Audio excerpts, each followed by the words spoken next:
टाकल्याबरोबर बऱ्याच जणांनी प्रश्न केल्याने तो पहिला प्रश्न होतो, तुम्ही मसालो विकतात काय? तर एक त्याचा उत्तर, मसाला आम्ही विकलो नाही, तो घरचो मसालो असा, आम्ही विकलो नाही मसालो. दुसरी गोष्ट ती बऱ्याच जणांनी विचारल्याने प्रमाण सांगा प्रमाण सांगा, तर त्याच्या प्रमाण मी सांगते माझा काय हाता. पण त्याच्या आधी एक गोष्ट सांगते की प्रत्येकाचं प्रमाण वेगवेगळं असतं, ज्याच्या त्याच्या आवडीनुसार आणि थोडासा घरात कसा खातात, तिखट खातात कमी तिखट खातात त्याच्यावर असता.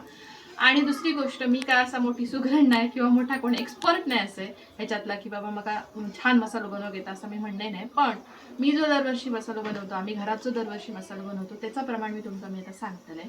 त्याच्याप्रमाणे तुम्ही 1 किलोचा किंवा 5 किलोचा 2 किलोचा जे का जसा हव्या तसा त्याचा प्रमाण करून घेऊ हव्या. कारण मी 1 किलो इतकं आम्ही कमी मसाला करून नाही, आमचं 8 किलो मिरचीचा मसाला असता, साधारण एक 11-12 किलो मसाला होता, गरम सामान वगैरे सगळा मिक्स करून.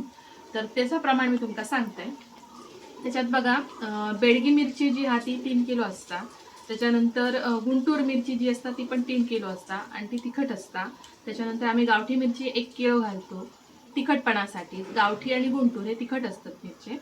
आणि काश्मीरी मिरची घालतो 1 किलो कलर येऊच्यासाठी, लाल दिसावं मसाला म्हणा. परत सांगते, बेडगी 3 किलो, गुंटूर 3 किलो, गावठी 1 किलो आणि काश्मीरी 1 किलो, असे 8 किलो मिरची असतात.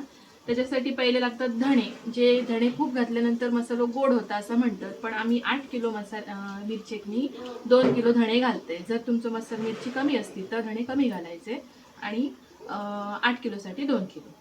त्याच्यानंतर मिरी जी आहे ती अर्धा किलो घालतो. त्याच्यानंतर खसखस पाव किलो, बडीशेप मी 1 किलो आणलो आहे. तर ही जी लिस्ट आहे ती मी आणलेल्या सामानाची वाचते. बडीशेप 1 किलो आणलो, पण बडीशेप 200 ग्रॅमच घालते मी, किंवा मी घरात इतर गोष्टीसाठी खावसाठी लागतं म्हणून 1 किलो आणलेला. बडीशेप 200 ग्रॅम. त्याच्यानंतर सिगरेट दालचिनी, म्हणजे दालचिनीची झाडाची साला जी असतात ती असतात, ती 150 ग्रॅम. त्यानंतर जायपत्री 150 ग्रॅम. जायफळ 150 ग्रॅम, म्हणजे साधारण नगावर म्हटलात तर 25 एक नग असतात जायफळाचे, व्यवस्थित मोठे असतील तर. त्याच्यानंतर मसाला वेलची 200 ग्रॅम, चक्रफूल 200 ग्रॅम, शाही जिरे 100 ग्रॅम, आम्ही कमी घालतो कारण आपण जेवणात जिरा वापरतो.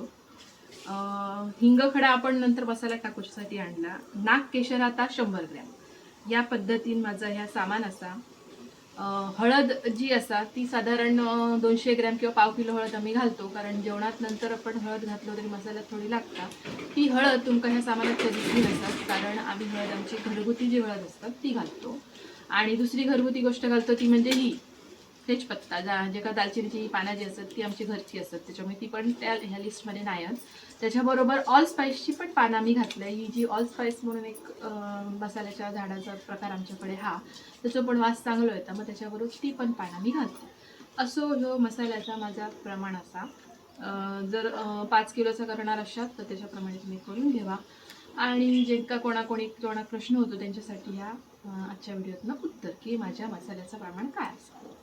तर मसाला आमचं भाजून झालो काल, आज आम्ही हो उन्हात घालतलो आणि लावून आणतलो.